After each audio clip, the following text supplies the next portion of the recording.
Hello guys. तो आज आ चुके हैं ये एलजी का नॉन इन्वर्टर एसी देखने। इसमें प्रॉब्लम हो रहा है कि फ़ैन फस फस करके आवाज़ आ रहा है। पूरा इनसाइड कूलिंग कोयल में गंदा जम चुका है, पूरा आइस पूरा भर जा रहा है इंडोर में। तो इसे उतार के पम्प डम सर्विस करना पड़ेगा।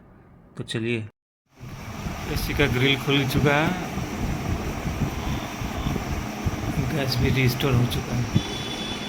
कनेक्शन खोलेंगे, हाथ से खोल के आउटर का जॉइंट खोलेंगे, फिर इसे उतारेंगे। पीछे भी खोल चुके हैं, पट अलग कर दिया, खुल चुका है। अब चलेंगे आउटडोर। अभी आउट से उतर चुका है, सक्शन डिस्चार्ज खोल रहा है। सक्शन डिस्चार्ज खोलेगा तभी ये इंडोर को हम लोग अंदर टान सकेंगे। सक्शन खोल चुका है, अब डिस्चार्ज खोल रहा है।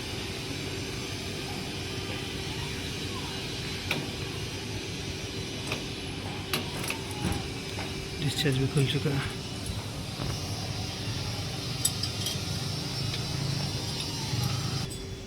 ये एलजी का आउटडोर है, यहाँ से पाइप गया है, पाइपिंग और कनेक्शन खुल चुका है। पाइप को स्ट्रेट करके इंडोर से अंदर तक टांग देंगे। पहले ड्रेन पाइप को निकालेंगे, क्योंकि ड्रेन पाइप के लिए थोड़ा अटकता है, इसलिए ड्रेन पाइप को पहले निकाल लेंगे। निकल गया।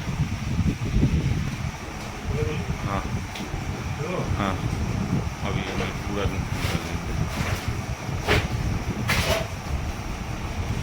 लेंगे। इधर पे 2 स्क्रू है, पीछे का भी लॉक खोल दिया, पाइप आसानी से निकलेगा। इसको खोल रहे हैं।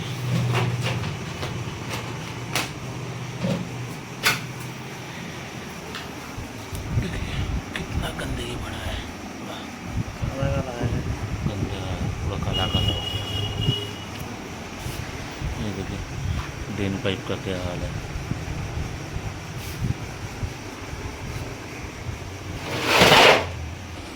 ब्लोअर को मोटर से अलग करने के लिए यहाँ पे एक नट होता है, इसको खोलना पड़ता है, नहीं तो अलग नहीं होगा। खुल चुका है, अब ये नट अलग हो जाएगा, मोटर भी निकल जाएगा इजीली। बहुत दिन के बाद खुल रहा है ना, टाइट है। पूरा पार्ट अलग हो चुका है।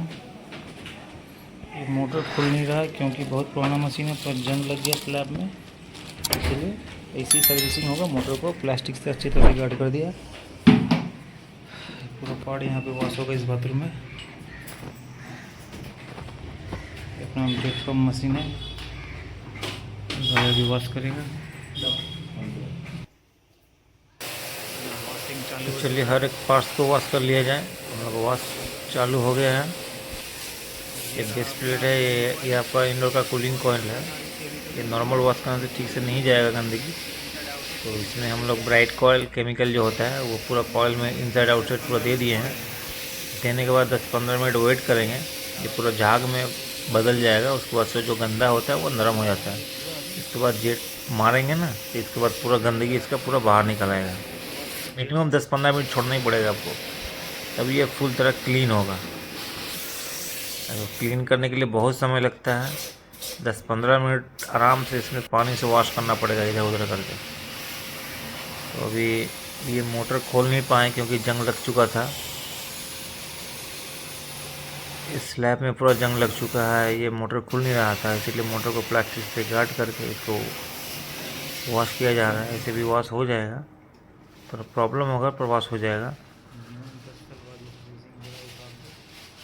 प्लास्टिक से अच्छे से लगा के इसको वॉश करना पड़ेगा सावधानी के साथ, अगर पानी चला गया तो प्रॉब्लम हो जाएगा।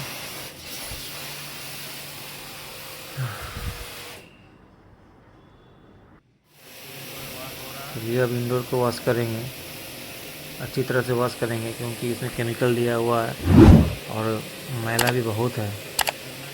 तो चलिए इसको पहले अच्छी तरह से वॉश कर लेते हैं। वॉश करने के बाद आपको दिखाते हैं कि कितना वॉश हुआ है। कोशिश तो रहेगा कि अच्छा से वॉश हो जाए। तो चलिए वॉश करके मिलते हैं। मशीन की उम्र 10 से 12 साल है। एक बार भी जेट कोड सर्विस सही से नहीं हुआ है। लास्ट टाइम जिसने आया था वो सर्विस करके गया है, तब से पानी का प्रॉब्लम हो रहा। मशीन ऊपर से क्लीन लग रहा है पर अंदर से बहुत ही गंदा है। आवाज़ में भी खस का आवाज़ आ रहा था। कॉइल का इनसाइड आपका पूरा तरह चोक हो चुका था, इसीलिए इसको उतार कर सर्विस करना पड़ा है। पहले उतार के इसको 10 मिनट 15 मिनट तक केमिकल दे के छोड़ना पड़ा। तो सब गंदा नॉर्मल हो गया, तब जेट से करके अच्छी तरह से वॉश कर दिया जाएगा। इससे क्या होगा, एक थोड़ा सा भी गंदा नहीं रहेगा। सर्विस होने के बाद दिखाता हूँ कितना क्लीन हो जाएगा। 15 मिनट से वॉश हो रहा है, गंदा ख़त्म होने का नाम ही नहीं ले रहा। निकलते जा रहा है गंदा। जब तक गंदा पूरा नहीं निकलेगा तब तक वॉश करना पड़ेगा। पूरा एकदम वॉश हो गया चुका ये ड्रेन लाइन, ये मोटर और ब्लोअर बेस। ये रहा कॉइल, देखिए तो चकचक हो चुका है। एक भी गंदा ढूंढने से भी नहीं मिलेगा इसमें। तो आधा घंटा तक इसको वॉश करना पड़ा, बहुत ही गंदा था ये। ऐसे रीअसेंबल करेंगे, यहाँ पे रीअसेंबल करने से दिखाएंगे। ये मोटर का कवर लग चुका है। ये बूस है जो ब्लोअर को लेफ़्ट साइड से घुराता है, घूरने में सुविधा करता है। ये बूस को पहले निकालेंगे, निकाल के पहले ग्रीसिंग करेंगे तो स्मूथली घूरेगा। ठीक है, ये बूस को निकाल चुका हूँ। अब इसे वॉश करके इसमें ग्रीसिंग करेंगे। उसके बाद इसको यहाँ पे फिटिंग कर देंगे। ये बोर्डलिंग लगा दी है, अब इसे ब्लोअर के साथ लगा देंगे, जिससे ये स्मूथली घूरेगा। देखिए कोई आवाज़ नहीं पाइएगा, नॉर्मल घूरेगा ये। चलिए अब ये कूलिंग कॉइल लगाने का बारी आ गया। एक कूलिंग कॉइल को सावधानी के साथ लगाना पड़ेगा, क्योंकि थोड़ा इधर उधर होगा ना तो हाथ कट जाता है। ये ब्लेड से भी बहुत धार होता है, कब कट जाएगा आपको कुछ समझ में नहीं आएगा। चलिए लेफ़्ट साइड से फिटिंग हो चुका है, अब ये राइट साइड से फिटिंग भी हो चुका है।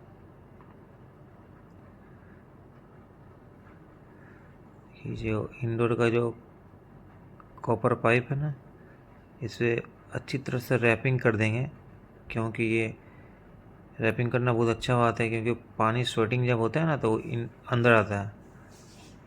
तो इससे क्या होगा, ये पानी स्वेटिंग नहीं होगा। पहले हम लोग ये वाटर पाइप को इसके अंदर से लेके आपको ड्रेन लाइन लगा देंगे, अच्छी तरह से फिट कर देंगे। चलिए इंडोर फिटिंग हो चुका है, अब इसे हम लोग दीवार में हैंगिंग कर देंगे।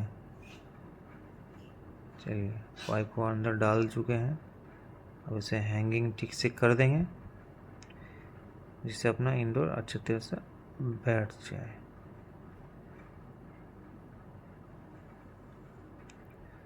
चलिए अपना इंडोर बैठ चुका है, काफ़ी अच्छी तरह से बैठ चुका है, कोई प्रॉब्लम नहीं है। पहले पानी देके चेक कर लेंगे कि ड्रेन लाइन ठीक से लगा है कि नहीं, अपना पानी बाहर जा रहा है कि नहीं, क्योंकि मेन प्रॉब्लम इसका पानी गिरने का ही था। तो अभी हम लोग चेकिंग कर चुके हैं, एक बोतल पूरा पानी दे दिए हैं कॉइल में। ड्रेन लाइन में कोई भी पानी अटक नहीं रहा है, नॉर्मल निकल जा रहा है। अब हम लोग पीसीबी को असेंबल करेंगे। पीसीबी को असेंबल करने के बाद यहाँ फिटिंग करेंगे, और जैक टू जैक, जो तो आपका एलजी का मशीन है ना, तो इसमें maximum jack to jack connect होता है। तो ये पूरा कनेक्टिंग करने के बाद, पीसीबी लगाने के बाद इसका फ्रंट ग्रिल भी लगा के इसको कंप्लीट करेंगे। तो चलिए लगा देते हैं, पूरा इंस्टॉल करते हैं ठीक से। चलिए लग चुका है, ये फ्रंट ग्रिल भी अब लग रहा है। पहले इंडोर का काम कंप्लीट करेंगे, उसके बाद मैं मेरा पार्टनर जाके पहले आउटडोर का काम कंप्लीट करेंगे। ये पूरा लग चुका है, सिर्फ फ्लैपर लगाना बाकी है। ये लगाते ही इंडोर का काम कंप्लीट हो जाएगा।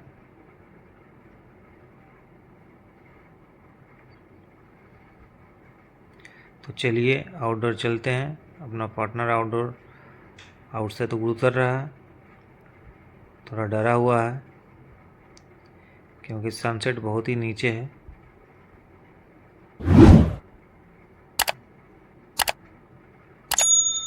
चलिए उतर चुका है। बरसात का मौसम है ना, पैर बहुत स्लिप करता है, इसलिए सेफ्टी सबसे फर्स्ट ज़रूरत है। बिना सेफ्टी का रिस्क ना लें, जान है तो जहान है। धीरे धीरे अपना काम करें, कोई हड़बड़ी ना करें।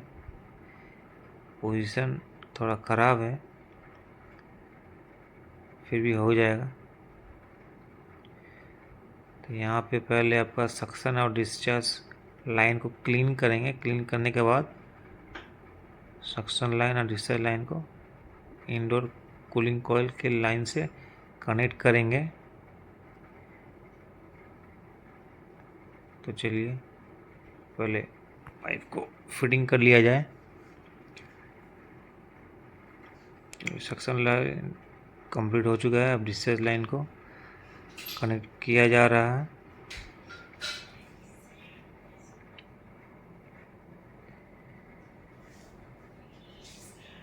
चलिए कनेक्ट हो चुका है। अब जो गैस हम लोग लॉक किए हुए थे उसको थोड़ा छोड़ेंगे, क्योंकि लीकेज भी चेक करना पड़ेगा कि अपना वहाँ से जहाँ से हमने जॉइंट खोले हैं, फिटिंग किए हैं, वहाँ से गैस निकल रहा है कि नहीं निकल रहा है। अभी हाफ प्रेशर छोड़े हैं सक्शन लाइन से, तो उससे उसको समझ में आ जाएगा कि गैस निकल रहा है कि नहीं निकल रहा है। अगर निकल रहा है तो थोड़ा टाइट करना पड़ेगा।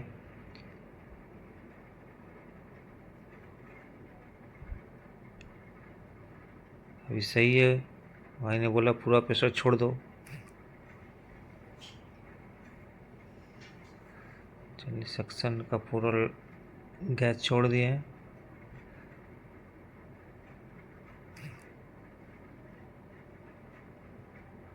और डिस्चार्ज का भी खोल देंगे पूरा प्रेशर। ये दोनों खुल चुका है। तो चलिए आउटडोर का काम कंप्लीट हो चुका। अब इंडोर को चला दिया गया है, इंडोर चल रहा है, बहुत अच्छी तरह से चल रहा है। और इसका फ़ैन का स्पीड भी बहुत ही ज़्यादा है, बहुत अच्छी से चल रहा है। ठंडा भी काफ़ी अच्छी तरह दे रहा है, पूरा फील आ रहा है, पूरा कूलिंग का फील आ रहा है। फ़ैन स्पीड भी बहुत बढ़ चुका है। तो मिलते हैं अब दूसरे वीडियो में, तब तक लाइक और शेयर करते रहिए। Thank you.